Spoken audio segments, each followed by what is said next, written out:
This video is produced for educational and historical purposes only. The content is based on public domain documents from the United States Office of Strategic Services, OSS, and is used under fair use for analytical, documentary, and research purposes. Morale Operations Field Manual. Office of Strategic Services, Washington, D.C. January 26, 1943. This Morale Operations Field Manual, Strategic Services, Provisional, is published for the information and guidance of all concerned and will be used as the basic doctrine for strategic services training for such subjects. The contents of this manual should be carefully controlled and should not be allowed to come into unauthorized hands.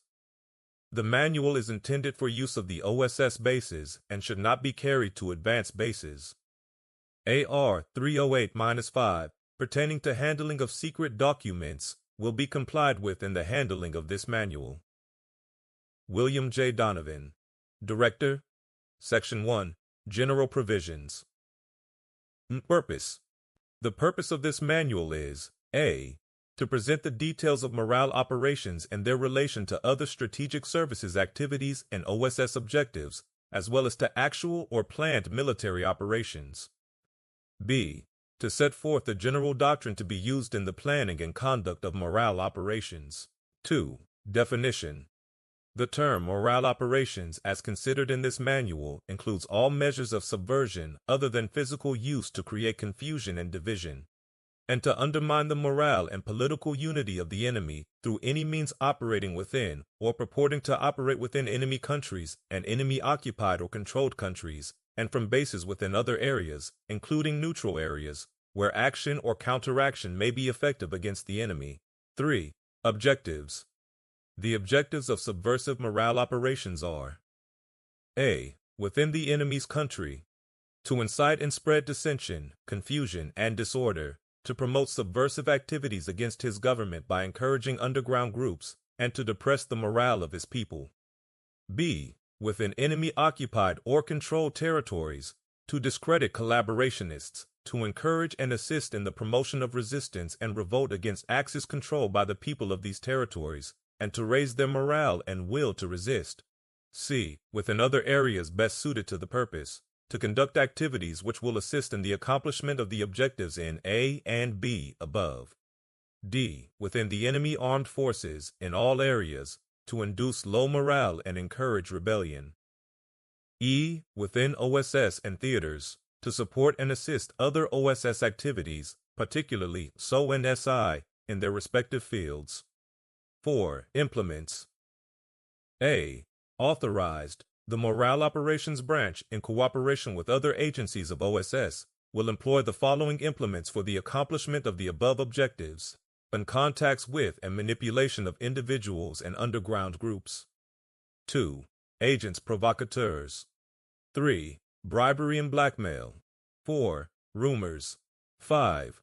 Forgery, including the writing of poison pen letters, forging of misleading intelligence documents, falsification of enemy documents and periodicals, and the printing of false orders to the enemy, regulations, and proclamations. 6. False leaflets, pamphlets, and graphics, to be used for subversive deception within enemy and enemy-occupied countries and not identifiable with any official or semi-official United Nations agency. 7. Freedom stations, masquerading as the voice of groups resistant within enemy and enemy-occupied countries when used for subversive deception and not identifiable with any official or semi-official United Nations agency. B. Unauthorized. The following implements are not authorized. 1. Propaganda and publicity, including the dissemination of information, arguments, appeals, and instructions by mass means of communication, for example, radio, press, graphics, motion pictures, official pronouncements, on behalf of or clearly emanating from any official or semi-official United Nations agency. This function is delegated to the Office of War Information. 2. Economic pressures within the jurisdiction of the Foreign Economic Administration. 3. Official diplomatic pressures, which are the formal and informal influences exerted through the medium of our regularly constituted State Department. MO may, however, give unorthodox support to State Department policies and activities when such support is desired and requested by that department, 5. General principles. A. Focusing on principal leaders and limited groups. 1. Since the implements employed by MO are not mass means of communication, its operations are focused on principal leaders and special groups who exert, or are capable of exerting, real influence on and control of larger masses of people. These leaders include key enemy military and naval personnel, administrators, civil leaders, quislings, diplomats, and potential leaders of resistance. The groups include special elite groups, important segments of the armed forces, such as naval personnel, soldiers in isolated areas, or soldiers with low morale in certain combat sectors, collaborationists, partisan groups, special political, religious, labor, or other organizations, and any disaffected group in the population whose grievances and vulnerabilities can be exploited. 2. The objective is to concentrate operations on those critical persons and groups whose subversion or cooperation will produce the most significant effects on large masses. Thus, all morale operations must be carefully tailored for the particular persons or groups that are its special targets. Open propaganda methods of wide dissemination and frequent repetition, such as countering enemy propaganda or building up general goodwill for the United States, are not within the scope of MOWACH strategic services. B. Coordination with military operations. 1. MO engages in operations that further actual or planned military operations. In areas of an active military offensive, SMO focuses its operations on key enemy military and collaborationist personnel, as well as on specific groups of people at specific times and places where its work will provide the greatest assistance to our forces. 2. Similarly, in enemy areas where military action is likely to occur, particularly in the rear areas of enemy command, communication, supply, and transport, MO directs its activities toward critical military or civilian leaders and other persons in specific locations where disruption of enemy activity or support of our projected military action will have the greatest effect. C. Collaboration with underground networks. To assist in the promotion of resistance and revolt among people in enemy-occupied and controlled territories, and to discredit collaborationists, MO will utilize, as far as practicable, existing underground networks for MO activities. D. Cooperation with other branches of OSS and analogous allied activities.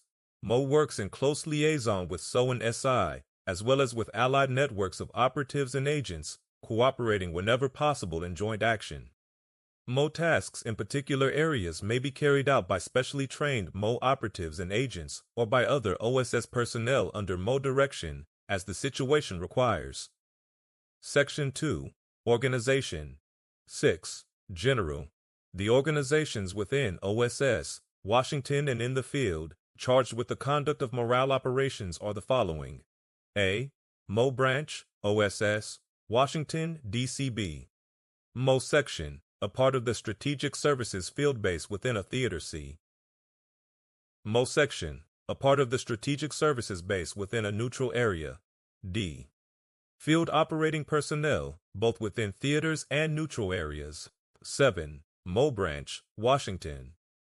The Morale Operations Branch, Washington, a part of Strategic Services Operations, is responsible for AFMO planning, administration, and special MO indoctrination of personnel, and for recruitment and procurement, all through established OSS channels. Field Organization. A. Organization within theaters. 1. In each theater of operations, MO activities are directed by the MO Section Officer under the control of the Strategic Services Officer or any General Operations Officer designated by the Strategic Services Officer. In some theaters, the theater commander may designate a special unit for deceptive propaganda and combat subversive operations, and call on OSS to assign to it MO personnel, supplies, and equipment. 2. The MO Section Officer is responsible to the Strategic Services Officer for the procurement through established channels of all MO supplies and equipment in his theater. The training and direction of all MO personnel recruited in the theater, and the administration of all MO personnel dispatched to the field from Washington, but not destined for operations in enemy or enemy-occupied territory. He is responsible to the Strategic Services Officer for the direction of and policies and plans governing the operations of MO operatives and agents operating in enemy or enemy-occupied areas. 3. The following are suggested as assistants to the MO Section OSS officer. A. Staff officers.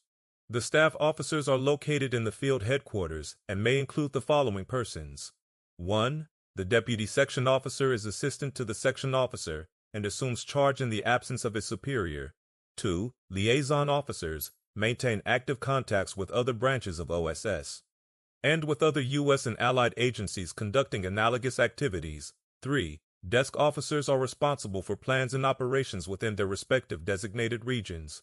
4. The personnel officer and such assistants as he may require to recruit, process, and train agents, operatives, and technicians within the theater.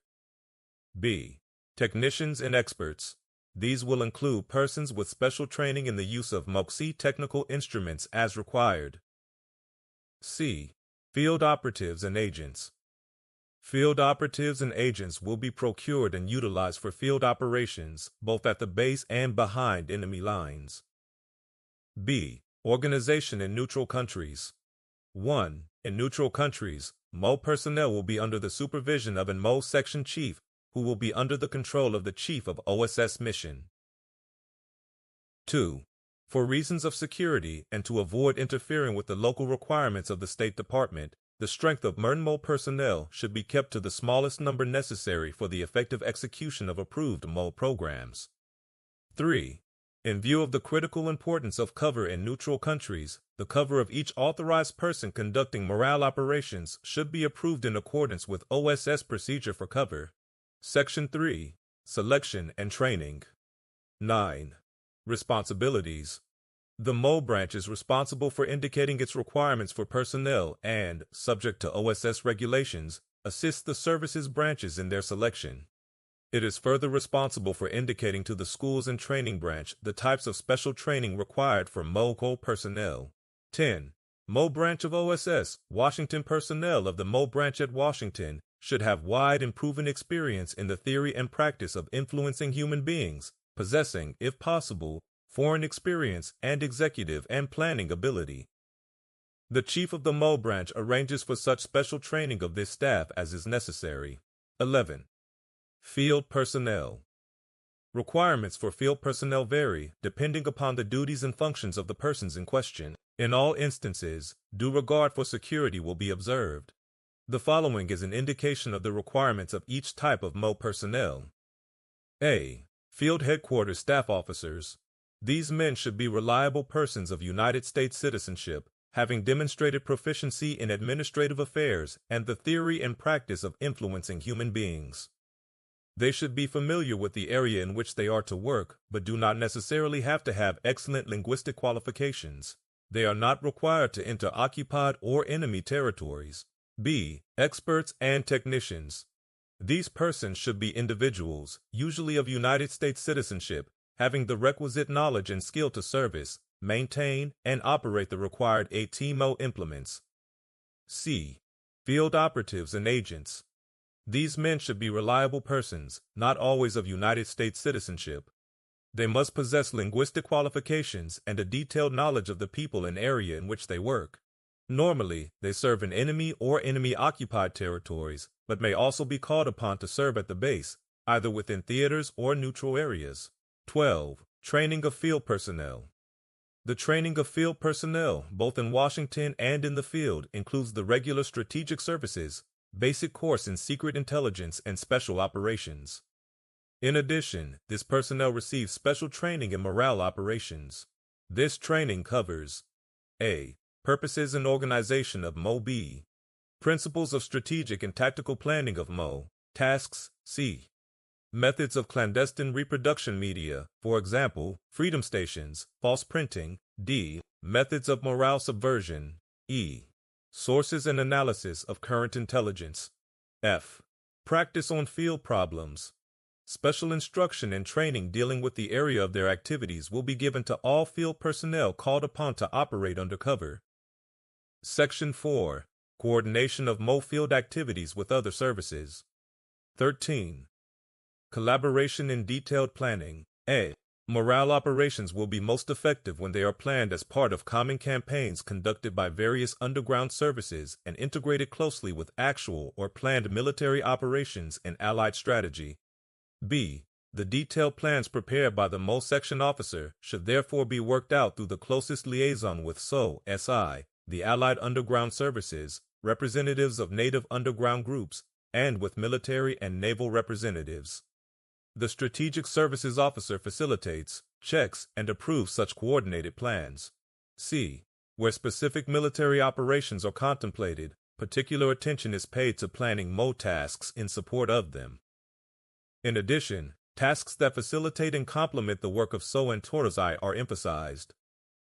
The MO planner may assist in the planning of SO and SI missions by identifying specific support that MO can render through bribery, rumor spreading, the use of freedom stations and false pamphlets, forged documents, and direct personal contacts. 14. Collaboration and operations. A. Strategic services. Operations out of field headquarters are governed by the nature of the problem that confronts the Strategic Services Officer and by the size and training of the personnel available to him. Morale operations are treated as one integral part of the whole OSS program. When a ME task is to be conducted, and when properly placed and trained the operatives and agents are available, these will be used. If a projected task involves physical operations or secret intelligence work, MO personnel may be given special SO and SI training to complete the task. Similarly, when an MO task can be best accomplished by SO or SI personnel without jeopardizing their own work, these individuals may be given special MO training if necessary and assigned to the job. B. Whenever SO or SI missions, networks, or contacts are established in a territory, MO should, whenever advisable, operate through them. Similarly, if allied networks or trustworthy representatives of reliable native underground groups are available and willing to cooperate, these should be employed to carry out MAWER work. C. When specific musket tasks require it, or when the theater commander requests it, close collaboration with United States or allied propaganda agencies in the field should be arranged. 15. Relationships and liaison. A.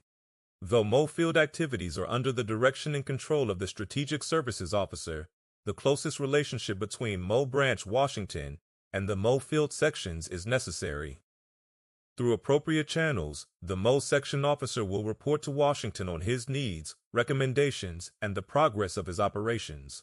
In turn, he will receive from the Director of Strategic Services, Washington, supplies and services, strategic services programs, plans and implementation studies, MO campaigns and projects for his consideration, reports on morale operations conducted in other theaters, and reports on morale operations conducted directly from Washington, with which his own work should be coordinated.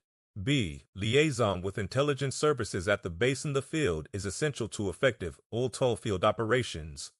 This is particularly important for R and A and SI, which should be informed of the needs of MO. 16. Communications. All communications between MO personnel, both in the field and from the field to Washington headquarters, will be through the regularly established communication system. Section V implements. 17. Types. The major implements employed in subversive work are direct personal contact by trained personnel and agents, bribery and blackmail, rumors, false leaflets, pamphlets and graphics, freedom stations, and forgeries. The kinds of operations implemented by these instruments are given in Section 7 on operations. 18. General channels. A. For the purpose of carrying out various morale operations, the MO representative at an allied or neutral base will make use of specially trained SS agents. However, such agents will be far too few in number to execute all the operations that the MO representative will desire to initiate. It will be necessary to enlist the aid of various individuals and organizations not in OSS employ, but strategically placed and willing to cooperate. In many cases, contacts can be made in allied or neutral territory. In other cases, it will be necessary for agents in enemy territory to make the contacts. B. Underground representatives. Selected personnel of underground groups afford the best means of conducting morale operations, such as discrediting collaborationists, winning hostile elements, and promoting discord and revolt among the population. Hence, the closest cooperation is desired. OSS should attempt to comply with reasonable requests from underground leaders for equipment, funds, and moral support in order that a policy of friendly reciprocity may be established. C. Governments in exile. Closely related to underground movements are the governments in exile, which maintain numerous contacts with the home country. Their organizations can be used, where practicable and feasible, for the promotion of morale operations. Caution must be exercised, however, as certain governments in exile have strong political aspirations and may attempt to adapt MO plans to their own purposes. Liaison with such governments in exile should be controlled by the Strategic Services Officer. D. Other U.S. agencies, the State Department, ALIFEA, the Treasury Department, or the KIA, may be in a strategic position, particularly in neutral countries, to provide MO with considerable support in the execution of plans. When Powell. T. E. Other allied governments. In certain areas of the world, other members of the United Nations will be in an advantageous position for morale operations, and much time and labor can be saved by collaboration with agencies of these governments. F. Labor organizations. Labor organizations have many connections in enemy territory and, in general, are among the most vigorous opponents of enemy regimes. Former labor organizations that have been suppressed by the enemy may still retain remnants of organization that can be used. For example, pre-war trade unions in occupied Europe, though suppressed, may still operate as clandestine organizations. Labor organizations have useful contacts with foreign as well as native laborers in enemy territories. G. Religious organizations. Religious groups, such as Catholics in Germany, Buddhists in Burma, and Protestants in Japan, if properly approached, may provide effective assistance for morale operations. Clerics have a high degree of mobility and are less harshly treated by political authorities than ordinary citizens. H. Political organizations. The Communists and the Social Democrats have hitherto been the most active political organizations opposing the enemy within his territory. Professional organizations. Professional people are, in general, ideologically opposed to the enemy. During the last war, an effective subversive organization in Belgium was composed of professional people. It was run by a university professor and an engineer. Professional classes have numerous international connections and are strategically located. J. Business organizations. Business organizations with branches in enemy territory may still retain connections that can be exploited. This is especially true of business organizations located in neutral countries. The commercial traveler is in an especially favorable position for morale operations. K. Fraternal organizations. Attempts should be made to enlist the cooperation of international fraternal organizations, like the Masons, which may be active in the enemy's territory and opposed to him. L. Newspapers and newspaper correspondence. Assistance in spreading rumors and making plans may be obtained from newspapers and newspaper correspondence, especially in neutral and allied countries, where stories may be published that will work their way into enemy territory. NEM sailors. Sailors from neutral countries whose ships touch enemy ports are particularly useful for spreading rumors and engaging in other subversive work. Contact with sailors in general can most usefully be established through trade organizations. N. Travelers. Travelers between enemy and neutral, or allied and neutral territories, are one of our most common sources of intelligence. It should also be possible to enlist the aid of certain of these travelers in MO activities. O. Friends and relatives. The friends and relatives of civilians and soldiers in enemy territory may provide a channel for morale operations in the letters they write to enemy territory. Civilians in occupied areas. Sympathetic civilians in areas occupied by Allied troops may be allowed to penetrate the lines into enemy territory and carry out morale operations there. 19. Personal contact. A. Personal contact is the physical meeting or communication between agents, usually operating under cover, and other persons whose participation in morale operations is desired. The persons contacted are usually individuals in key positions, such as leaders or potential leaders of partisan, dissident, or enemy satellite groups, or any persons whose acts can have important morale-disrupting effects on the enemy. B. The objective in most instances is to approach persons who can, in turn, influence others. The purpose is to swing key personnel toward greater cooperation with resistance groups, to win over fence-sitters and wavering personnel in enemy or satellite areas, and to intimidate and terrorize key enemy figures or active collaborationists. C. The best technique, whenever it can be used, is to employ persuasion backed up by promises of supplies. Work of this sort involves appeals to convictions, favors, status pressures, exchange of information, and payment of legitimate expenses. D. A detailed who's who for the area of operations is essential intelligence for this work. Such a compilation requires a full and detailed list of key native personalities, pro-enemy leaders, pro-allied leaders, fence-sitters, collaborationists, pseudo-collaborationists, and key figures and organizations in the area. The amount of prestige and influence of each person should be appraised, and a thoroughly worked-out description of his background, strengths, and vulnerabilities should be included. E. Cover, when used in personal contacts, requires the most careful planning. The operative or agent should not only be trained in the principles of cover and able to choose one that will protect him from discovery, but he should also be tailored for the most effective approach to the person to be contacted. He should have the right personality, intelligence, experience, and contacts acceptable to the person. The special customs of the area for meeting and negotiating with individuals should not be violated. 20. Rumors. A. A rumor is an unauthenticated, unofficial story or report, represented and transmitted as fact. Two broad types of rumors can be differentiated. Subversive rumors, which play upon the emotions and attitudes of their audience for the purpose of undermining morale, and rumors that seek primarily to mislead and deceive. B. Subversive rumors against the enemy are used to exploit the fear and anxiety of those who have begun to lose confidence in military success, to instill false optimism and overconfidence, which will lead to disillusionment, to cause popular antagonism to civil and military leaders, to create division among racial, political, religious, and military groups within a country and between the peoples of allied countries, to cause enemy populations to distrust their own news sources, to lead civilian populations to precipitate financial, food, and other crises by panicky reactions, and to create confusion and dismay by presenting a welter of contradictory reports. C.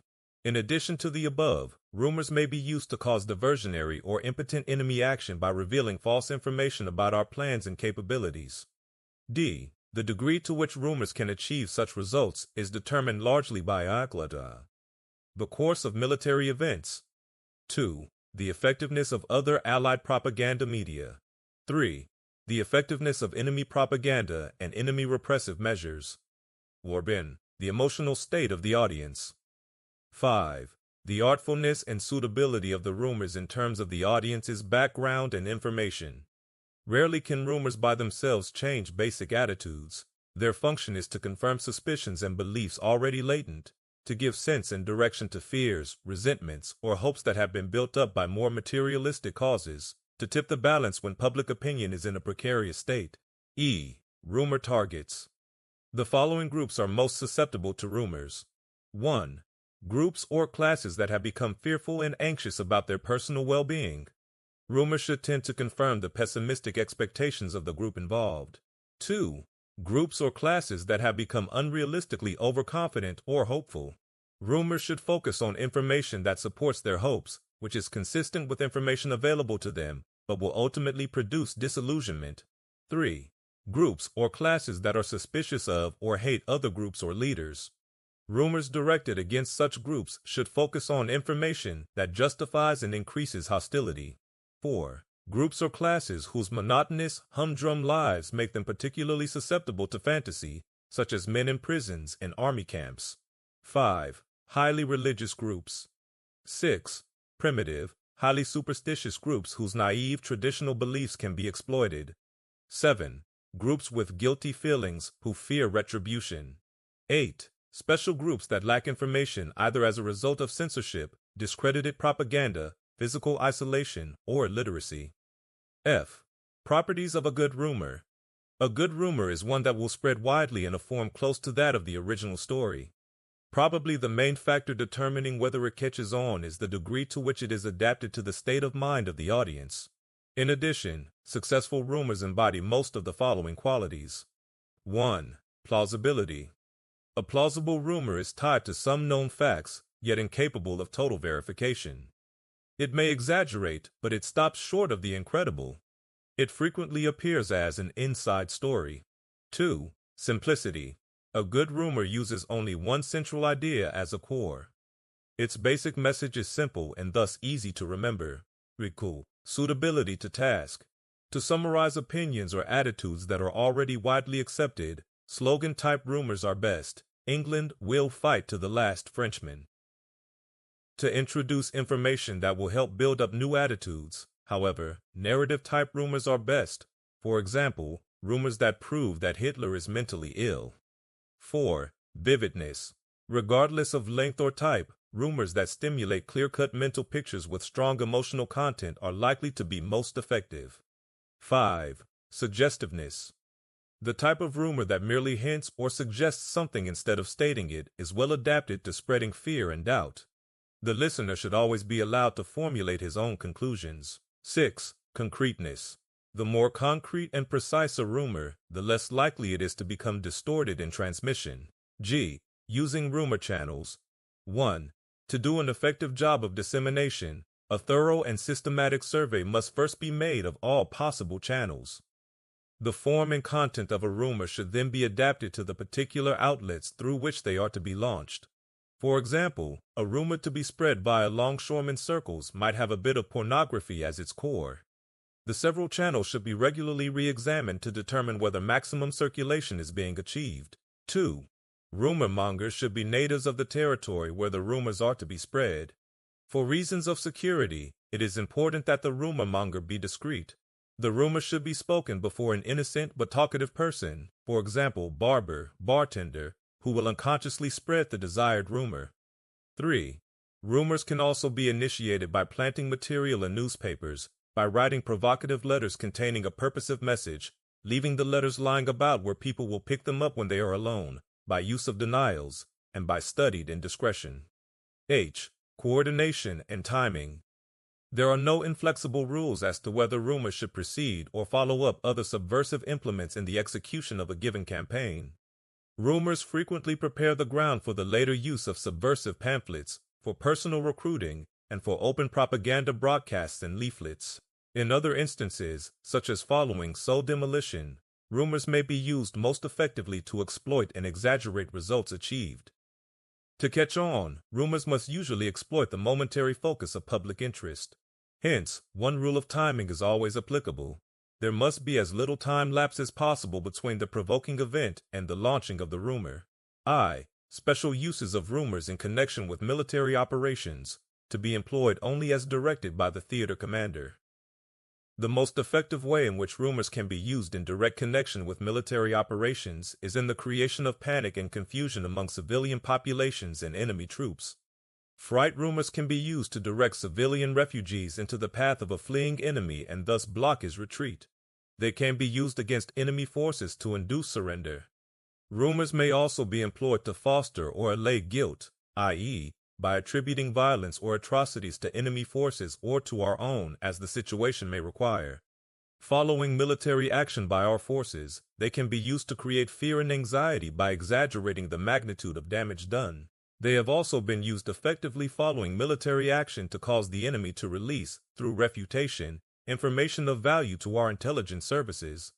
J. Rumor intelligence.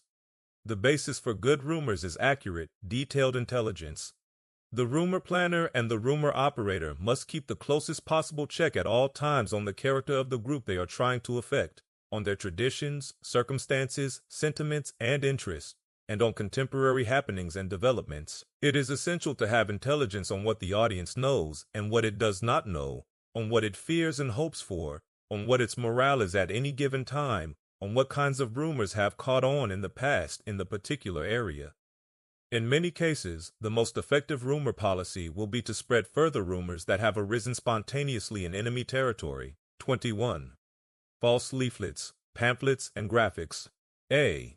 This type of implement refers to printed, mimeographed, or written literature and graphics distributed secretly in enemy territory and under concealed sponsorship. This includes chain and other anonymous letters, as well as chalking symbols and messages on walls. The false pamphlet, sponsored by a belligerent nation, attempts to convey the impression that it is a bona fide message from the people's own fellow countrymen who are sharing the same risks as the rest of the population and have similar aspirations, aims, and goals. B. An appeal to nationalistic attitudes is more effective when made by the nationals of the group than when made by another nation, which has its own nationalistic axe to grind. Likewise, incitement to action or revolt coming from a representative of an aggrieved group is more effective than such incitement coming from an outsider. Whenever an attempt is made to assure potential sympathizers that they would not be alone in resistance activities, such assurance is more credible if it comes from a group that is presumably carrying on the same activities under the same conditions and taking the same risks. C. Uses of false leaflets. 1. In general, the false leaflet can be used for the dissemination of forbidden news, spreading of rumors, exposing nefarious activities of enemy officials and collaborationists, giving reassurances to potential sympathizers, instructing in sabotage, inciting subversive activities, and preparing the populace for cooperation with invading troops. The false leaflet can also be capitalized upon by propaganda agencies in popularizing a passive resistance campaign, such as the V campaign or the 1918 campaign. It may be desirable to have the campaign planted via false pamphlets. This spontaneous activity can then be picked up by the authorized propaganda agencies. 2. The false pamphlet can be effectively used to make the enemy uneasy about the loyalty of the people in the territory. The very existence of clandestine pamphlets is evidence of underground activity. D. Operational problems and limiting factors. 1. While false literature ostensibly originates in enemy-occupied territory, it is frequently printed in neutral or allied countries adjacent to the target countries. This immediately raises important questions of A. Authenticity, B. Procurement of supplies, C. Transportation and distribution, D. Timing, E. Security. 2. The kind of paper, typography, ink, diction, colloquial expressions, and general composition should be indigenous to the country. That necessitates having, in the allied or neutral country, the proper supplies and equipment for printing the pamphlets, as well as the personnel to compose them. Alternatively, natives within enemy territory must be provided with proper supplies, equipment, and instruction in clandestine methods of reproduction. 3. The problem of distribution is twofold. First, the pamphlets, cuts, mats, and other supplies often must be smuggled into the enemy-held country by boat, submarine, plane, or agent. Second, the pamphlets must be distributed to the ultimate consumer within that country. The simplest method of distribution, scattering pamphlets from Allied planes, is not feasible since this would immediately betray the real origin of the pamphlets. However, aircraft may be used to make prearranged wholesale deliveries to resistance groups, who would then be responsible for retail distribution. In any event, distribution to the final consumer requires a network manned by native personnel in the country. E. Timing.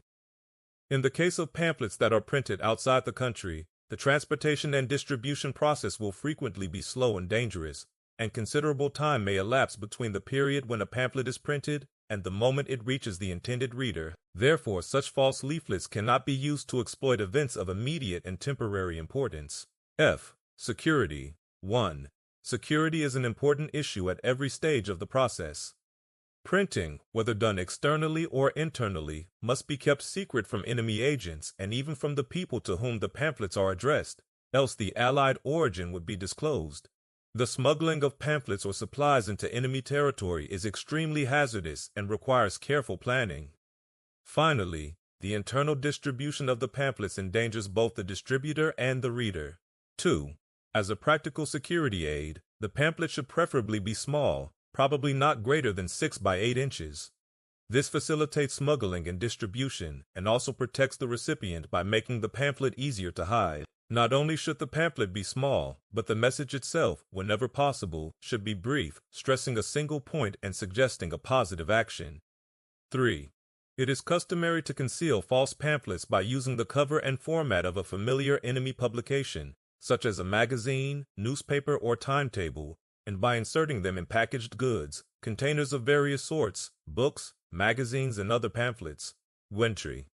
Intelligence, Pamphleteering can be successfully executed only if based on accurate information regarding the current attitudes and morale of the group for which it is adapted. Various other types of expert information will be necessary depending on the nature of the pamphlet. For example, a pamphlet that gives instructions on sabotage must be based upon detailed technical and regional knowledge. H. Coordination with other agencies. Several different agencies and types of personnel must cooperate in false pamphleteering. Mo's function is primarily that of writing and translating texts and directing distribution. The pamphlets will usually be distributed by sympathizers and members of underground groups in the target country. The information used in the pamphlets must be gathered from every possible source, including SI, SO, FN, and R and A. Natives of the target country should be recruited by Mo for the technical task of composing the pamphlets to ensure authenticity in idiom and expression. For special Mo campaigns, false pamphleteers should coordinate their activities with those of propaganda agencies within the limits of security. False pamphlets urging sabotage or open revolt must be worked out in coordination with the theater command. 22. Freedom stations. Various types of cover are used by freedom stations. They may pose as the organ of a subversive freedom group within an enemy area, a regular official station of the enemy, the special organ of an official enemy group, army, navy, or party, the organ of an anonymous or private group within enemy territory, not openly subversive. Some freedom stations have no very definite cover at all beyond that of being a freedom station run by a colorful personality, the question of identity being left as a mystery. A. Uses of freedom stations. Freedom station transmissions can be used for the following purposes. 1. To spread demoralizing rumors among enemy soldiers and civilians. 2. To encourage patriotic resistant groups within enemy territory by acting as their spokesman. 3. To stimulate and direct sabotage and subversive activity. 4. To make preparations for and direct popular uprisings and pro-Allied activity on D-Day. 5. To terrorize collaborationists and Axis officials by blackballing, giving the impression of a vast and powerful underground. 6. To divide the enemy group from group or nation from nation by spreading divisive stories, by posing as a representative of one group or nation and condemning, insulting, ridiculing another group or nation. 7. To heckle enemy broadcasts. B. Establishing a freedom station. 1. In addition to technical experts, the staff of a freedom station includes broadcasters who speak the language of the area to which the transmissions are beamed without a trace of foreign accent and with full knowledge of current slang. Freedom station broadcasters must appear to be typical representatives of the intended audience. 2. Whether short or medium wave is to be used depends upon the distance from transmitter to audience. Much greater distance with the same power can be achieved by a short-wave transmitter, and upon the type of receiving sets possessed by the audience. In Europe, medium-wave receiving sets are much more common than short-wave. Mountainous obstructions reduce the range of audibility. Short-wave transmission is very good across water, very poor across sand. 3. Ordinarily, a freedom station is permanently located in friendly territory, as close to the enemy area as power supply, transportation, and political problems will permit. The audience is gradually built up. On occasion, it may be feasible to employ mobile transmitters or captured enemy transmitters for freedom station purposes. Intelligence. A freedom station must have detailed, up to the minute, intelligence. The best sources are interviews with travelers from enemy areas, interviews with prisoners of war, reports from agents in the field, censorship material.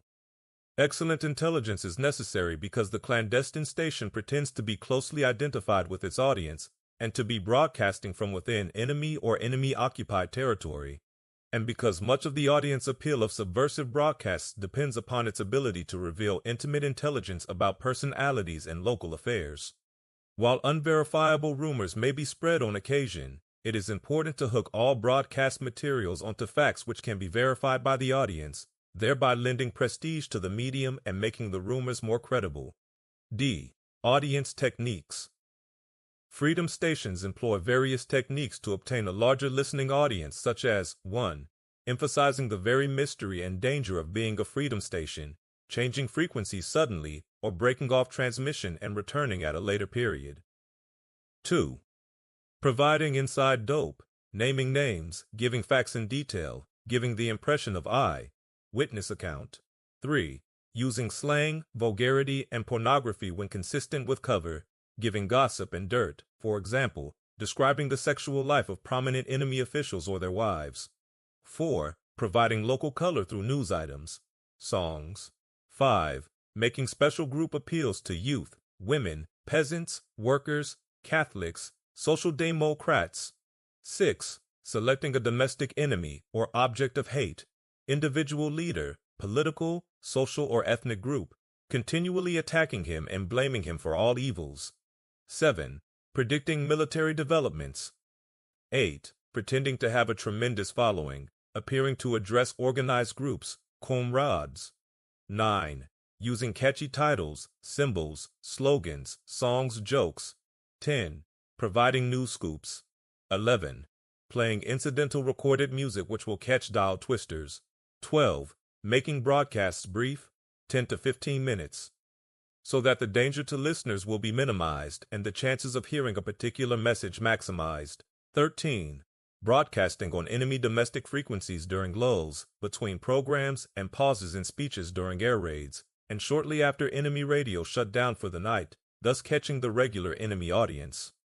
Since a single Freedom Station program uses a transmitter only a small part of the time, it is common to use the same transmitter for several different programs, usually directed to different audiences. Security. 1. The Freedom Station presents an unusual security problem. Extreme precaution must be taken not to reveal its sponsorship or location. Nevertheless, there is little hope that its general sponsorship and location can be concealed from the enemy, who will spot it through radio engineering methods, and therefore it must be carefully concealed to prevent bombing attacks. Furthermore, while enemy officials may discover the general location and sponsorship, the chances are that they will not reveal the information to their own public, because it would only call attention to the Freedom Station and possibly increase its audience. There is no record of an enemy country ever having exposed a Freedom Station. 2. An additional security problem arises from the fact that a Freedom Station is frequently so incensed and deceitful that its exposure might arouse public opinion in one's own country and result in public arguments on the moral issues involved. 3. Special precautions must be taken that the station does not present information which, in view of its cover, it could not be expected to know, or information which comes from a recognizable source. F. Coordination with other operations. A Freedom Station may assist operations in the following ways: by giving instructions on and stimulating sabotage and guerrilla warfare, by acting as spokesman for and encouraging an underground movement, by directing popular uprisings and pro-Allied activities on D-Day. G. Coordination with military operations. A Freedom Station can assist the military in a theater of war by spreading confusion, demoralizing, and divisive rumors, by encouraging resistance to the enemy, and by directing sympathetic groups on D-Day.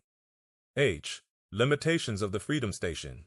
The effectiveness of a Freedom Station is limited by the following conditions: the power of the transmitter, the number of receiving sets possessed by the audiences, the willingness of individuals in enemy areas to risk their lives listening to a forbidden radio program, the severity of punishment for listening, the trust which listeners will put in a broadcast that professes to speak in their interest but has no authority behind it. The Freedom Station is also limited by the degree to which the listeners take the station seriously and do not feel they are being hoaxed. A few slips, such as out-of-date slang, misinformation easily checked up, or failure to maintain cover, will quickly show up a clandestine broadcast. 23. Forgery. A. Forgery is understood to mean the act of falsely making or altering any kind of document. B. Forgeries can be used for the following purposes: to assist the theater commander when requested, to deceive and confuse the enemy regarding our military intentions and capabilities, to harass and overburden the enemy administration, to implicate enemy personnel, to spread information and rumors designed to demoralize and divide the enemy, to arouse false hopes. C. Forgeries are usually intended to fall into the hands of enemy military personnel, enemy political police, or groups who may possess definite suspicions that will be confirmed by the forgery, and to implicate enemy personnel and destroy confidence in leaders. D. Forgeries will usually be the more effective if supported by rumors and other morale operations. Conversely, forgeries are particularly important for confirming operations initiated through other channels. E. Extreme care must be taken to make the forgery appear authentic, otherwise it may have a serious boomerang effect. It must be technically perfect. It must fall into the proper hands through apparently normal channels. It must be consistent with facts known and impressions currently held by the enemy, preferably adding fuel to an already existing fire. Too many forgeries will defeat the purpose, unless the purpose is that of making all documents of the given kind suspect. A poor forgery may not only expose an agent, but may also expose and invalidate other more competent forgeries. F. Types of forgeries. Any kind of written communication can be forged. The following are common types. 1. Propaganda documents, ostensibly designed to increase the morale of the enemy or improve his relations with an enemy ally, but actually written in such a way that an opposite effect will be achieved. 2. Periodicals, which imitate enemy periodicals and convey misleading or morale-disturbing information. 3. Business documents, using letterheads or other business forms of either enemy, allied, or neutral firms, and filled out with misleading information. 4. Cables, either allied or enemy. 5. Canards, which are extravagant reports or documents circulated for the purpose of deluding large sections of the public. 12. Letters of all kinds. In addition to the above, upon request of the military authorities, the commander can be assisted by forging military documents, which include fake enemy military documents, especially fake orders, and fake allied military documents, especially documents containing false intelligence on allied plans and capabilities. Incriminating documents. 1. Incriminating forgeries, especially letters, are prepared to cast suspicion upon selected enemy or collaborationist personnel actually loyal to the enemy. Letters may be sent to the individual in question from a neutral country and be incriminating by virtue of the implications of their contents when intercepted by enemy censors. They may be sent from one neutral country to another and be intercepted when passing through enemy territory. They may be sent to enemy police, party, or military officials from a neutral country and contain direct charges. They may be sent anonymously from within enemy territory to police, party, or military officials and contain direct charges, or they may be left in spots where enemy officers will discover them. The latter type is dangerous, however, unless expertly done, preferably by pasting together words from newspapers, because police efforts will doubtless be made to discover the writer. 2. Incriminating documents are often designed merely to harass and overburden the enemy's secret police. If supported by other evidence, they may, however, succeed in causing liquidation of undesirable persons, although this is a result that should not be anticipated unless circumstances are very favorable and the case is built up with the greatest skill. Additional results of incriminating documents may be resentment against the secret police on the part of individuals investigated, particularly of Army officers, and the slackening of secret police investigation of really disloyal personnel, should a number of suspect individuals turn out to be loyal and cause embarrassment to the secret police. A. Targets. Collaborationists provide good targets because enemy police are more likely to be suspicious of these individuals than of their own people. Certain collaborationists have, in fact, turned out to be really working for the Allies. For this reason, extreme care must be taken in selecting the target. One must be absolutely sure that he is in fact a Quisling.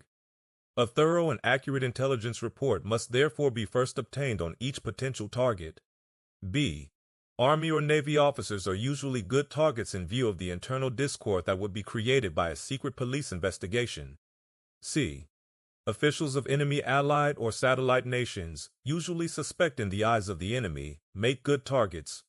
Only those known definitely to be enemy sympathizers should be concentrated on. D.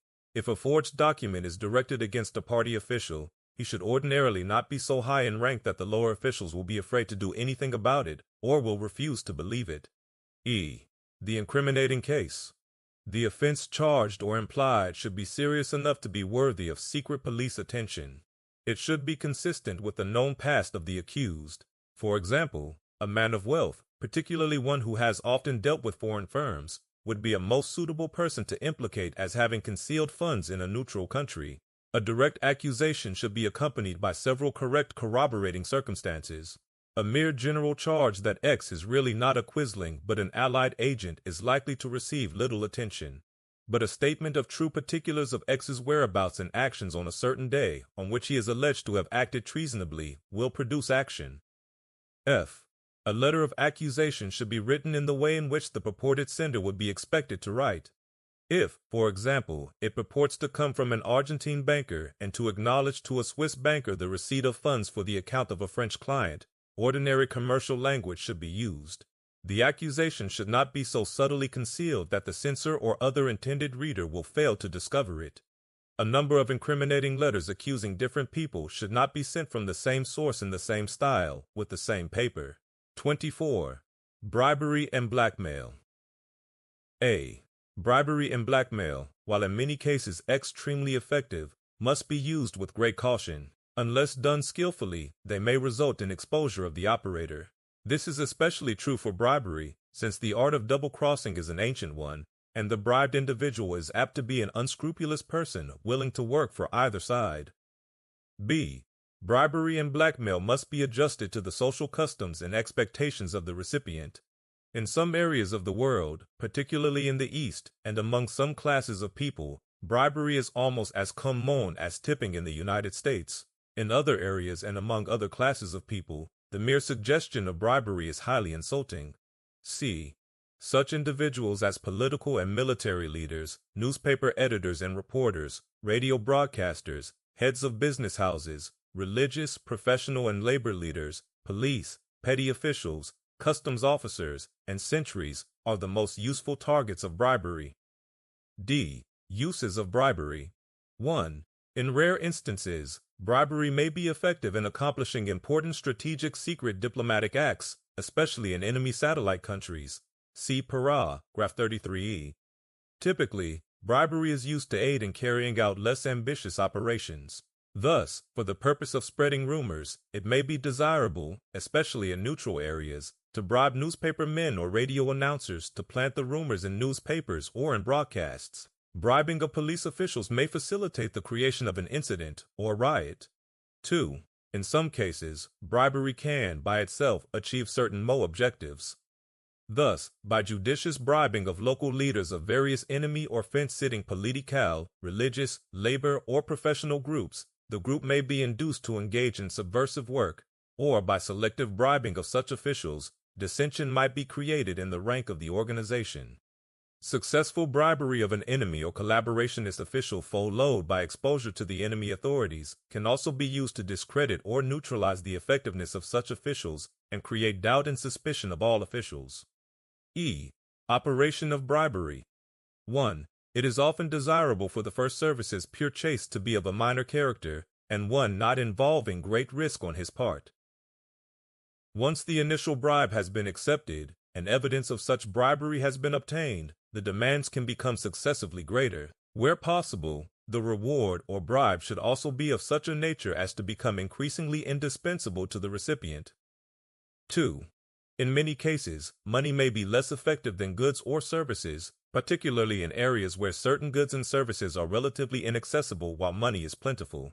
The following may be useful depending on the needs and susceptibilities of the recipient: food, medicines, drugs. This may involve first inducing a dependency in the individual upon a drug, clothes, liquor, employment, escape to neutral countries, transportation of letters to friends and relatives outside, release of relatives or recipient from prison, protection, business tips, social and political favors, especially aid to the recipient's family. 3. Indirect or covert bribery may be used where it will reduce the danger of exposure and avoid the possibility of insulting the recipient. Covert bribery involves the use of such techniques as the following: selling goods below their value, buying goods above their value, losing to the recipient at gambling, making unwinnable bets with him, presenting him with expensive gifts, making heavy loans, granting monopolistic rights to certain revenues, products, or services, establishing philanthropic organizations as fronts, subsidizing corporations. F. Type of intelligence required. To carry through successful bribery, it is essential to have full intelligence on the character of the recipient, his needs, weaknesses, grievances, fears, hopes, honestas, and integrity. What he feels deprived of in the way of goods and services should be known. Closest collaboration with X2 should be maintained. G. Blackmail. 1. Blackmail is directed against the same targets and can be used for the same purposes as bribery. It differs from bribery in that threats, rather than rewards, are used to induce action. They are ordinarily threats to divulge information about the individual which would cause him serious harm, socially, politically, or physically.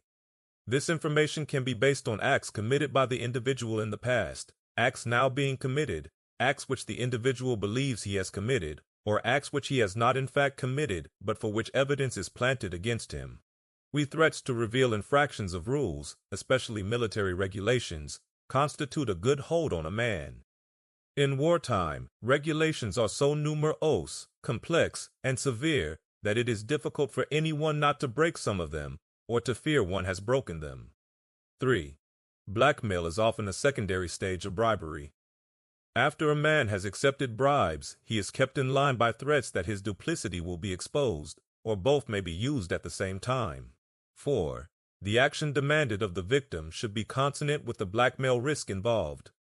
That is, care should be taken to see to it that the action demanded of him does not entail greater risks than the consequences of exposure of his original misdeed.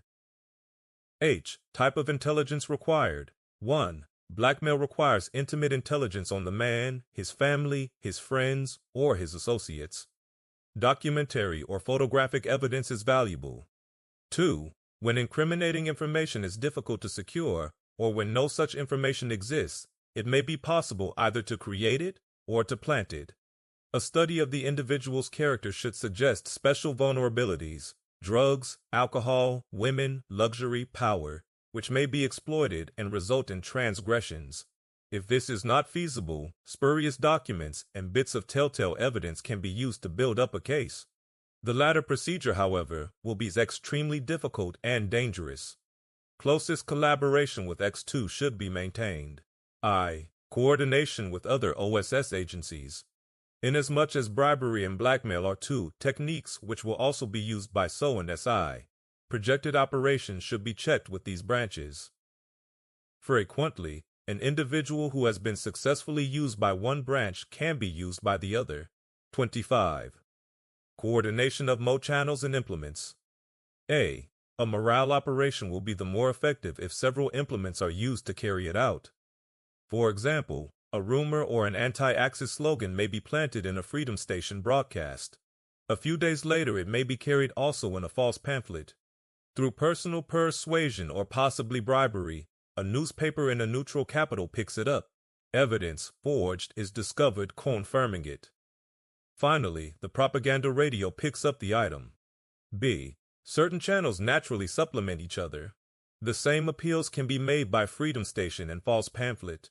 In fact, it is common for false pamphlet writers within enemy territory to obtain much of their material from clandestine broadcasts. Bribery and blackmail may be employed to facilitate rumor spreading and false pamphlet distribution. 4. Forgeries will confirm suspicions about individuals initially raised by Freedom Stations, false pamphlets, or rumors. And conversely, a false pamphlet, for example, can photostat and publicize an incriminating forged document. C.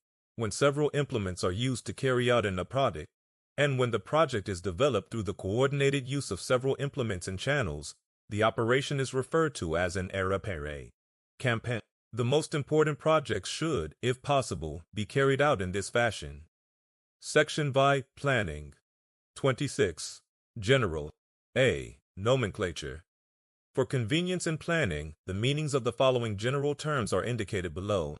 1. Overall program for strategic services activities, a collection of objectives, in order of priority, importance, within a theater or area.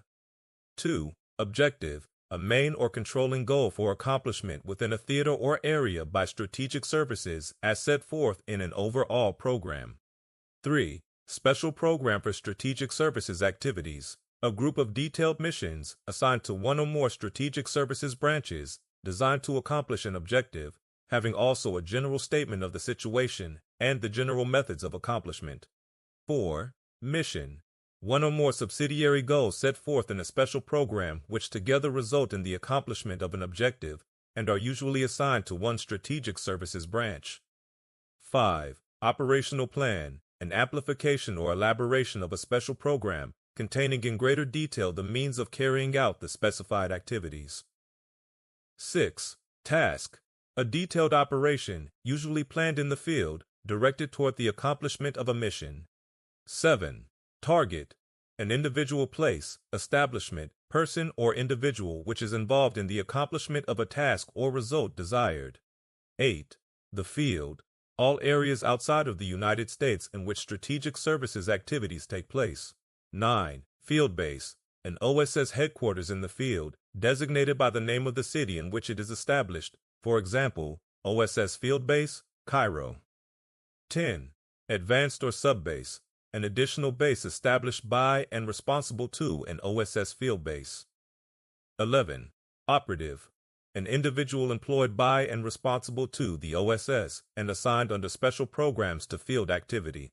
12. Agent. An individual recruited in the field who is employed and directed by an OSS operative or by a field or sub-base. 13. Cover. An open status, assumed or bona fide, which serves to conceal the secret activities of an operative or agent. 14. Cutout. A person who forms a communicating link between two individuals for security purposes. 15. Resistance groups. Individuals associated together in enemy-held territory to injure the enemy by any or all means short of military operations, for example, by sabotage, espionage, non-cooperation.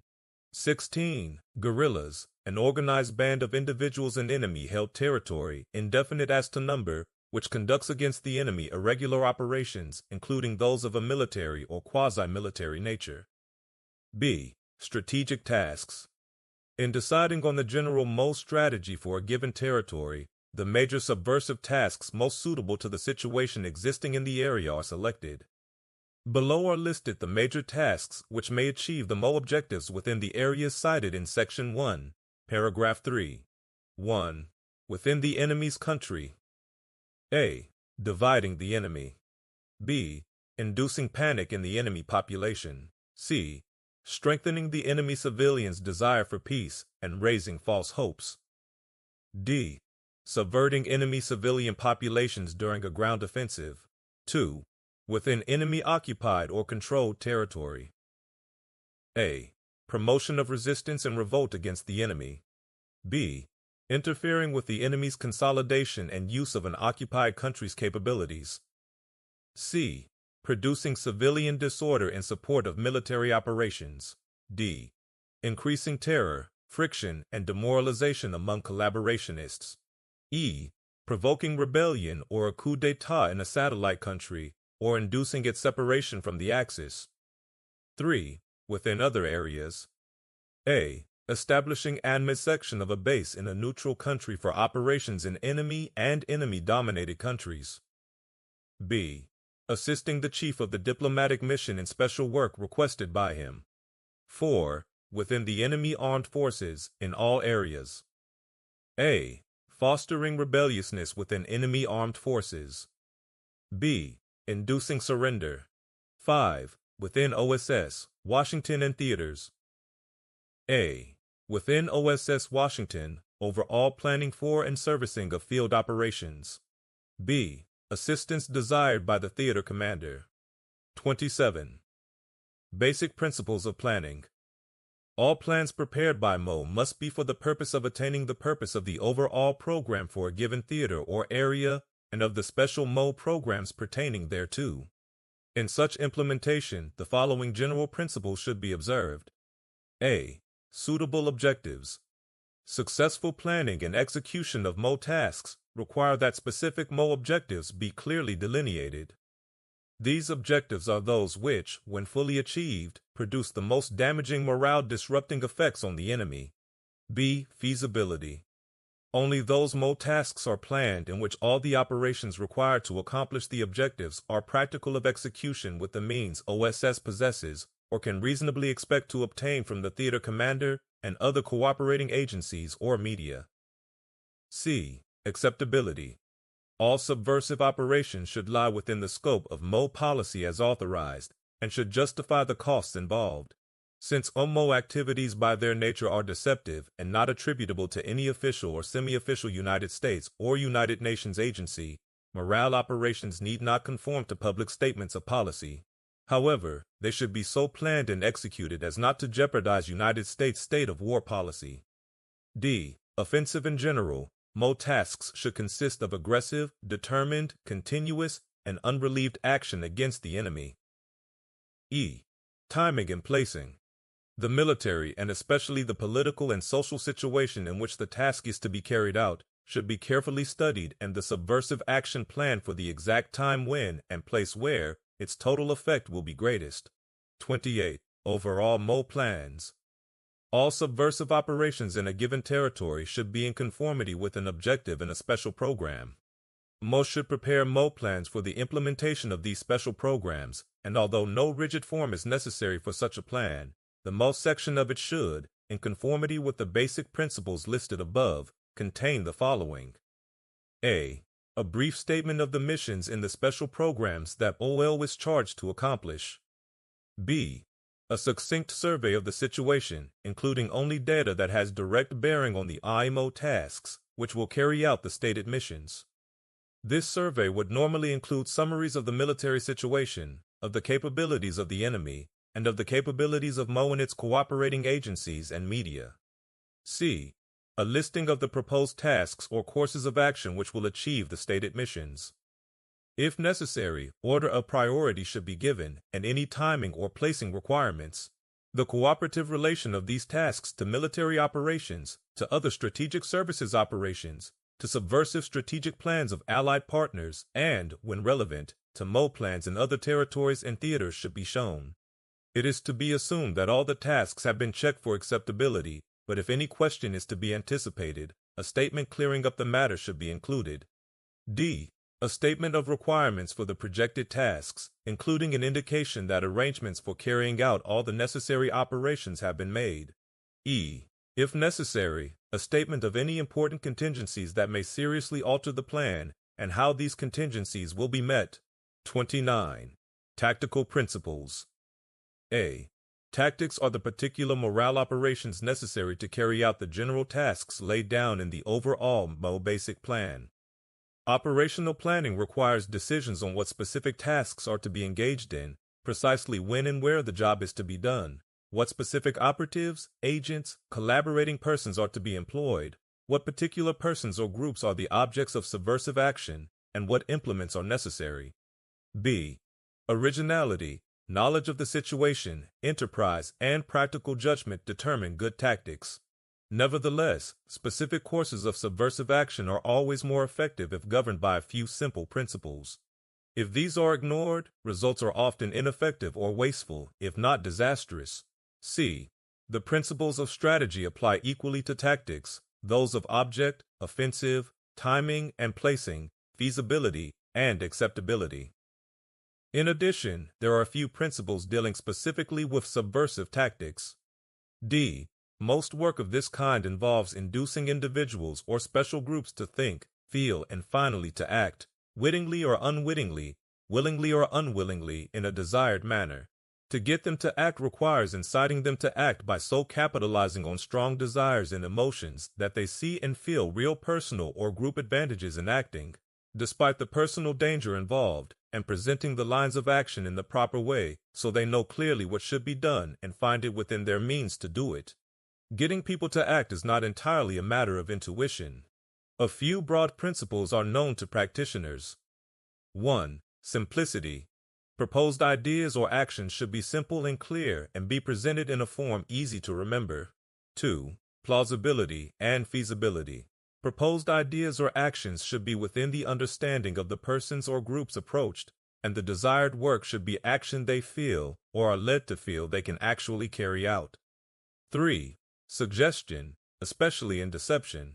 Proposed ideas or actions are usually more effective when presented by indirection, so that persons or groups are led to believe they have arrived at their own conclusions, and that they voluntarily participate in the work. E. Incitement and inducement. Many persons or groups who will do effective OTMO work already have a strong desire for action. Verbal appeals to their own self-interest are likely to sound naive to them. They need little incitement. What they need is encouragement, guidance, and above all, support or subsidy. Fence-sitters, collaborationists, and enemy personnel with low morale can be induced to act subversively only if strongly impelled to do so in their immediate or future self-interest. It is necessary, therefore, to discover what will impel them to act, and, in terms of these impelling emotions and desires, to use suggestion, bribery, or blackmail to induce action. In particular, the following should be exploited. 1. Fears, anxieties, hatreds, feelings of discrimination, grievances, and mysticisms. 2. Hopes and desires for personal gain. 3. Conceptions of right and wrong. 4. Social position, prestige, face, vanity. 5. Desire for personal security. 30. Operational plans. A. The MO section officer should delegate staff personnel to draw up detailed plans for every important tactical operation. These plans will show how the projected morale operations implement the approved special programs or directives based thereon. B. These plans should be as detailed as possible, for they constitute a blueprint of action.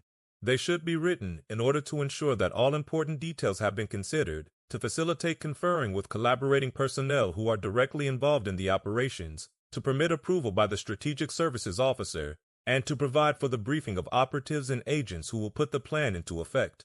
C. Responsibility for the development of the details of operational plans lies with the FEMO section officer. These plans will implement the MO programs. The implementation study sent from Washington will be useful in formulating these programs, as well as specific information on which these plans are based obtained in the theater base from SINR and the representatives, from G2, A2, ONI, Geiträger, and from allied sources. D. The nature of the problem will determine the form of an operational plan. It should, however, include the following. 1. A precise delineation of the MO targets of the operation, with a brief statement indicating how the particular targets are, under the circumstances, the most suitable in implementing the special program. 2. An adequate survey of intelligence bearing on the problem, including only such matters as collaborating personnel and MO personnel must know in order to execute the projected tasks. 3. A complete detailing of all the important operations required. Progressive steps in the action should be indicated, showing the times, when, and places where action will occur, specific persons and groups involved, nature of cover, specific use of MO implements and the coordination of them, probable enemy counteraction to be anticipated, and how it is to be met. 4. All details of collaboration with the armed services, with SO and SI, with allied agencies, with native underground personnel, and with propaganda agencies, if involved. E. To ensure that all the operations are feasible, sufficient detail should be included showing the requirements of the operations and how they are met, covering such matters as equipment, communications, transport, supplies, liaison, and the selection and briefing of operatives and agents. Section 7. Operations. 31. General. A. This section describes the subversive operations which may be especially suitable in carrying out the strategic tasks of MO, as set forth in Section VI, paragraph 26b. B. Under each of these strategic tasks, there is presented a statement of mission and of practical principles which may be helpful in planning and directing these operations. C. This section does not attempt to show the detailed administration of personnel engaged in the subversive operations to accomplish these strategic tasks. In general, however, the Strategic Services Officer will administer the personnel engaged in all morale operations, including MO operatives and agents in enemy or enemy-occupied territory and at the base. These MO operatives and agents, though acting under the direction and policies of MO, will conduct their activities under the administration and discipline of an OSS officer responsible for operations of both MO and SOP operations. Such activities will therefore call for the closest joint planning by the MO-SO staff personnel. D. The actual implements and channels employed in these operations are also not developed in this section, except by way of illustration. The actual means available to the second officer in each theater base, and they may vary greatly from one base to another, will determine by what direct and indirect media he will effect these operations. At some bases, some of the implements required for MO work, especially radio and printing facilities, may be assigned by the theater commander to a special combat propaganda unit not under the jurisdiction of the Strategic Services officer. In this case, MO personnel, supplies, and equipment may be assigned to this unit to effect that part of the MO program requiring these implements.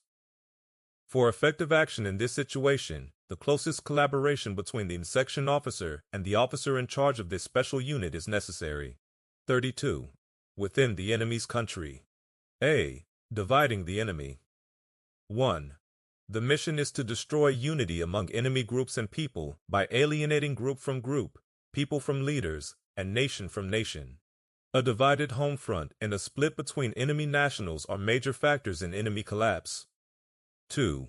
Divisive activities are most profitably carried on with greatest intensity following enemy military reverses or domestic crises, since at these times dormant splits begin to reappear. These divisive activities, whether on a local or on an international scale, concentrate on exploiting long-standing cleavages and issues. 3.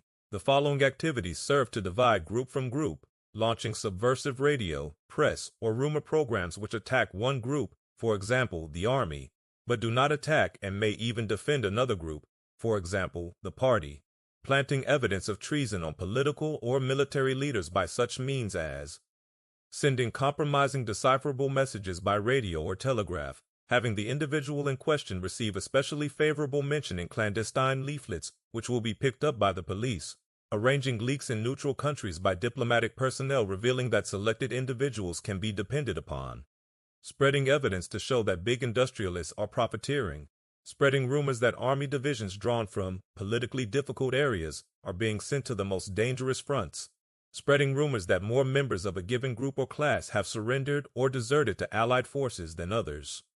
Minor leaders of a political or economic group which has grievances against other groups should be encouraged by bribery and persuasion to take a militant stand against the offending group. The possibility of simultaneously encouraging and bribing the second group to similar aggressive action should also be investigated. 4.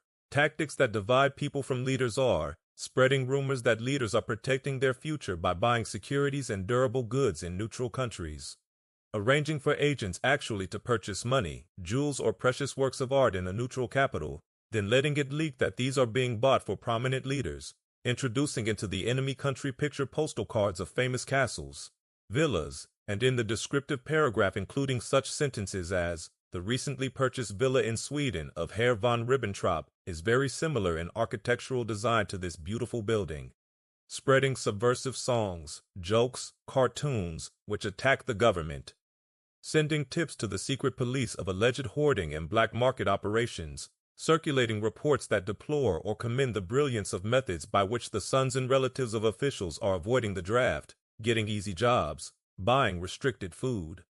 5.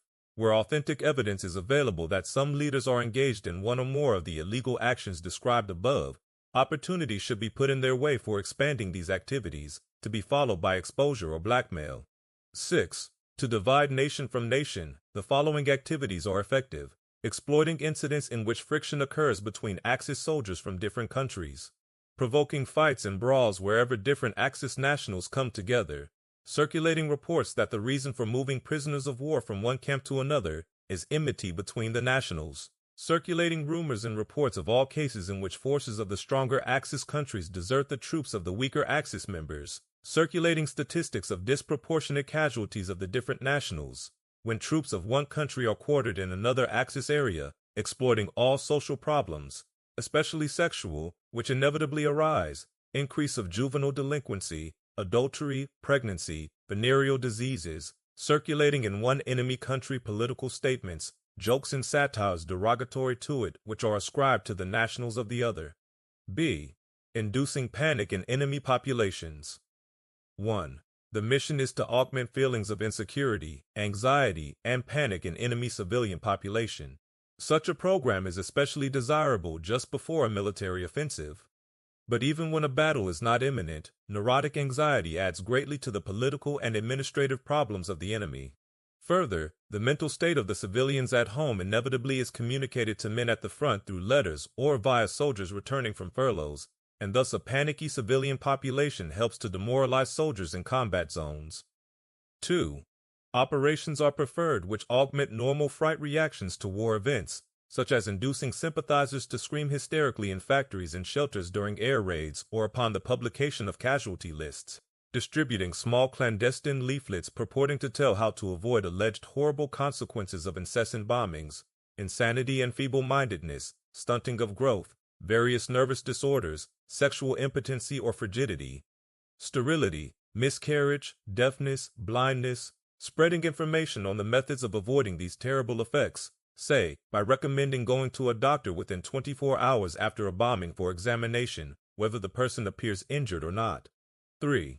One of the most disorganizing civilian anxieties is the belief that there exists a widespread fifth column group, that there is no one in whose loyalty one can have faith. To exploit this fear is dangerous, as it may result in reprisals on bona fide agents and sympathizers. When, however, an hysterical state can be so fostered that mob action can be turned on civilians not in the underground, then this work is most effective. Law strengthening the enemy civilians' desire for peace and raising false hopes. 1. The mission is to subvert the fighting spirit of enemy civilians by causing them to agitate for peace and by raising false hopes.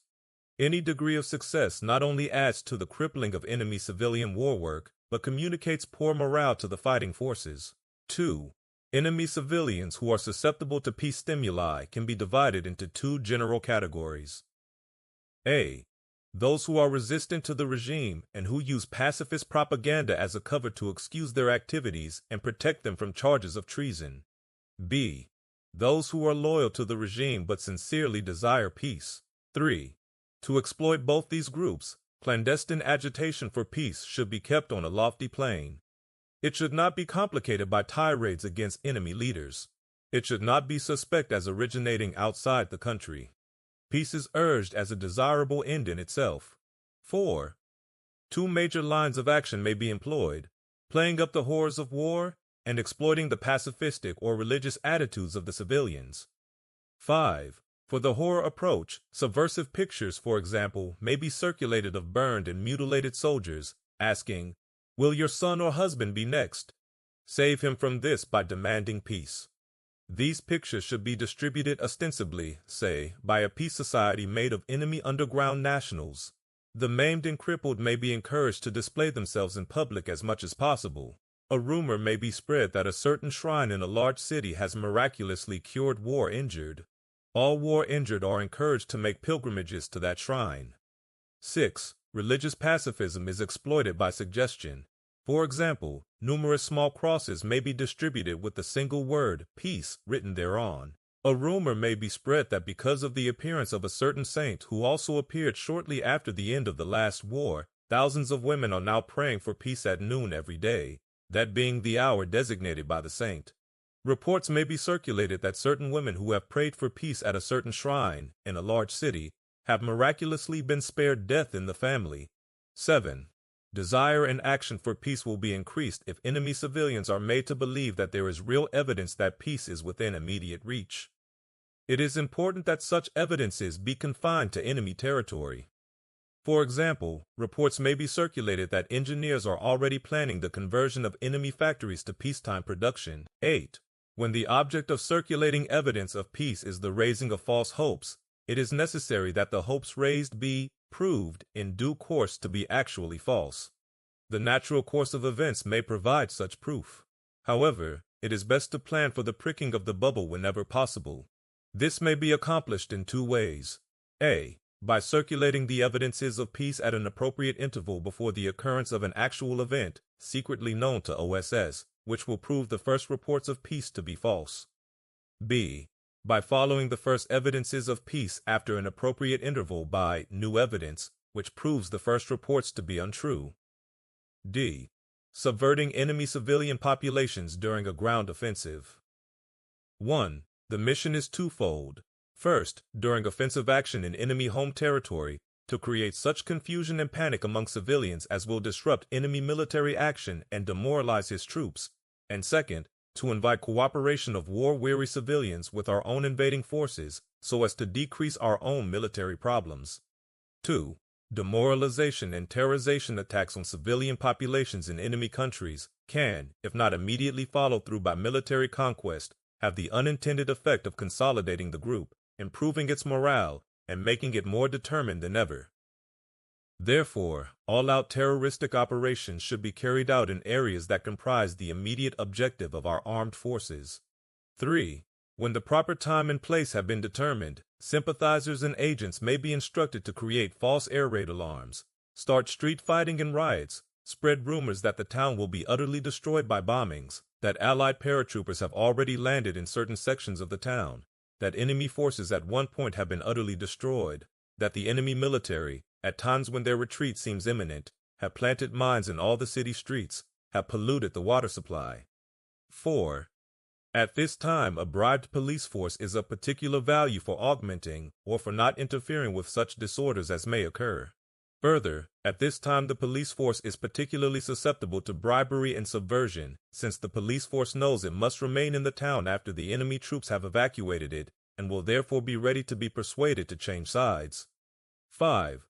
A terrorized civilian group threatened with the devastation of military action will, unless provided with a feasible and hopeful means of escape and positive courses of action to implement it, develop a back-to-the-wall attitude, and become a dangerous consolidated adversary.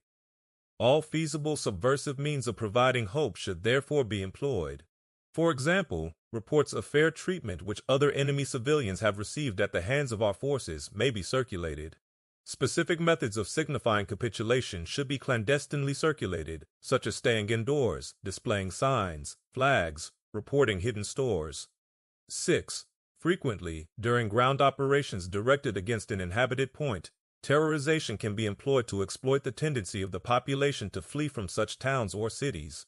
It is possible, through the use of rumors, both to speed up such pell-mell evacuation and to direct it along roads which the enemy would rather keep open and free from civilian traffic. 33. Within enemy-occupied or controlled territory. A. Promotion of resistance and revolt against the enemy. 1. The mission is to induce a greater resistance among the population and to promote the organization of the resistance under good leadership. 2. OSS will not, in most cases, use its own operatives and agents in directly inciting potentially resistant masses of people. This job can usually best be done by selected native influential persons on the spot who know the people of the area. The OSS task is therefore reduced to supplying through personal contact and other inducements, materials and guidance by means of which native persons can do the work of incitement. 3. As for materials which MO personnel will prepare outside the territory, as by freedom stations, the following principles should be kept in mind. A. Direct and specific appeals should be made to the individual's fear of personal harm, social ostracism, prejudices, resentments, and hope for rewards. B. The impression should be created that the resistant movement is popular, that everyone is joining up.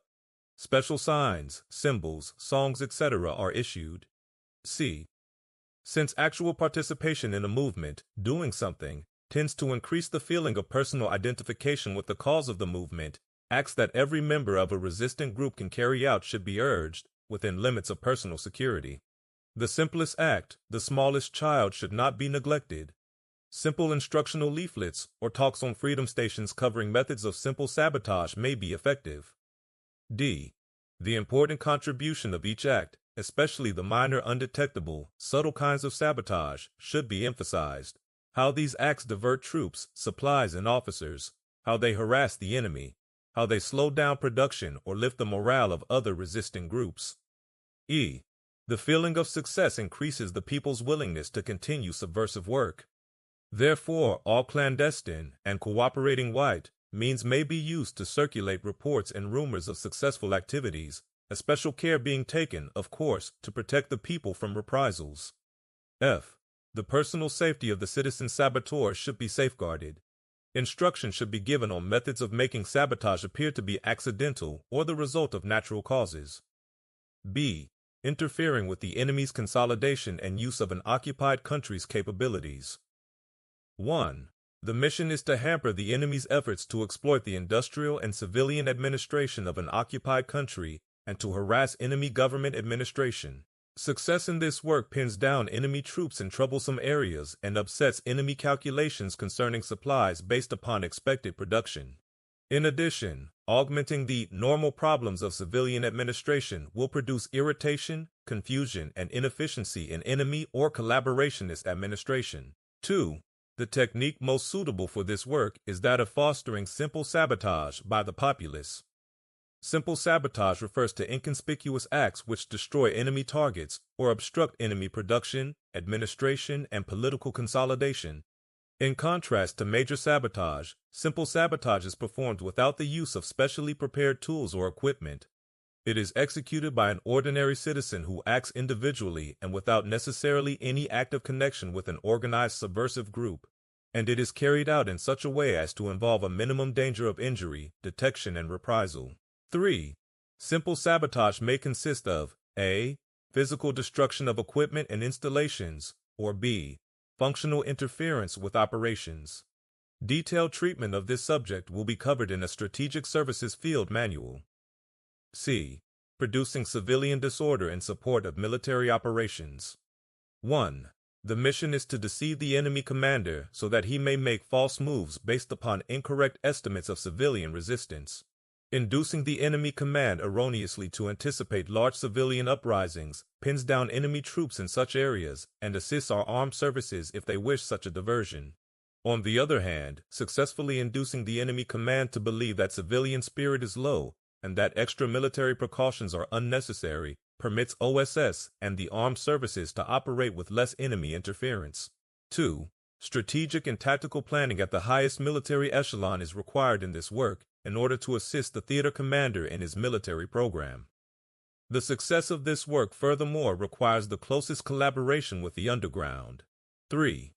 It is necessary first to determine whether to give the impression of spontaneous revolt or of an elaborately organized underground at work. The needs of the specific situation will provide the answer. 4. If it is to be an impression of spontaneous and widespread revolt, minor subversive activities at widely scattered points are planned and numerous outbreaks committed simultaneously. Thus, at a predetermined time, civilians at various places break windows, start fires, street fights, and riots. Judicious and effective bribing of police officials can help in the successful staging of street fights and riots without endangering the security of the agent. The police can be bribed either to stay away from the scene until it has developed into a riot of its own momentum, or to make wholesale arrests of innocent bystanders and thus create the impression of greater participation in the riot than actually existed. 5. If it is to be the impression of an elaborately organized underground at work, coordinated sabotage acts aimed at destroying a single extensive facility are planned. Thus, sympathizers are incited to carry out, under clandestine direction, certain sabotage acts, all of which when taken together tend to demolish or disrupt a given communication, transport, or supply system. 6. Where the enemy is to experience a false sense of security, sympathizers are clandestinely instructed to cease from all kinds of sabotage. In accordance with the principle of proper timing, it is important that, when possible, such instructions are given after a particularly determined attempt of the enemy authorities to prevent sabotage. The sudden cessation of sabotage activities at any other time would tend to put the enemy authorities even more on their guard. D. Increasing terror, friction, and demoralization among collaborationists. 1. The mission is to create friction between collaborationists and Axis officials, and among collaborationists themselves, and to incite sympathizers to engage in terroristic operations against collaborationists. Disruption of the work of collaborationists increases the difficulties of the enemy command inasmuch as the collaborationists relieve the enemy military command of many of the responsibilities of civilian administration. 2. The period during major battles is a period for increased terroristic acts of this sort. Extensive and all-out terroristic activities should be urged through every available channel, and individual initiative in these activities is encouraged against bona fide collaborationists. Such acts as the following are suitable methods of terrorizing collaborationists: inciting the populace to dispose of them, and, where possible, to plant evidence at the scene indicating the existence of a powerful society which has set itself up to deal with all collaborationists. spreading black lists of Quislings, smearing symbols on their houses and vehicles, and committing terroristic acts against them, writing anonymous letters and making anonymous telephone calls threatening the lives of collaborationists and their families, preparing documents to be discovered by the collaborationists, which will appear to give directions for the disposition of collaborationists on D-Day, deluging religious authorities with such theological questions as whether or not a Quisling who was hanged can be buried in consecrated ground. 3. Projects designed to create friction among collaborationists should be geared into combat activities wherever possible. Most effective are acts which suggest to the Axis officials that the collaborationist is selling out or is untrustworthy in a battle situation. For example, secret documents may be discovered by the military officials listing the names of collaborationists who have allegedly appealed to the underground for clemency and who have affirmed their readiness to come over to our side on D-Day. Quislings may be tipped off with false information which they transmit to enemy authorities. Tips may be sent to enemy officials and secret police concerning collaborationists who are dealing with the enemy, with underground forces. 4. Collaborationists, both political and industrial, are concerned with questions of power and status. This battle for status may be exploited by such means as preparing a document ostensibly originating with one group of collaborationists protesting against the activities of another group of collaborationists who find the document. Provoking rebellion or coup d'état in a satellite country or inducing its separation from the Axis. 1. The mission is to aid in the inciting and carrying through of revolutions, incidents, changes in governments, or coup d'état in satellite or other enemy-dominated countries. Since many of the operations are in the nature of secret diplomacy, close consultation with the State Department may be necessary. 2. In many cases, the contribution of OSS will consist of supplying the State Department or our military commanders with channels of communication or with agents who can conduct necessary secret negotiations. Frequently, however, through its contacts with the underground or through neutral countries, OSS may discover and suggest to the State Department opportunities for political or economic operations against the enemy. Influential persons in a satellite country who are in a strong enough position to evoke a coup d'état, rebellion, or other important strategic act against a collaborationist regime will often require post-war commitments. OSS is not authorized to make such commitments. These must come from the highest authority. 3. A second category of activities is that of provoking an incident between the enemy country and its satellites, and then suitably exploiting the incident by freedom stations and false leaflets.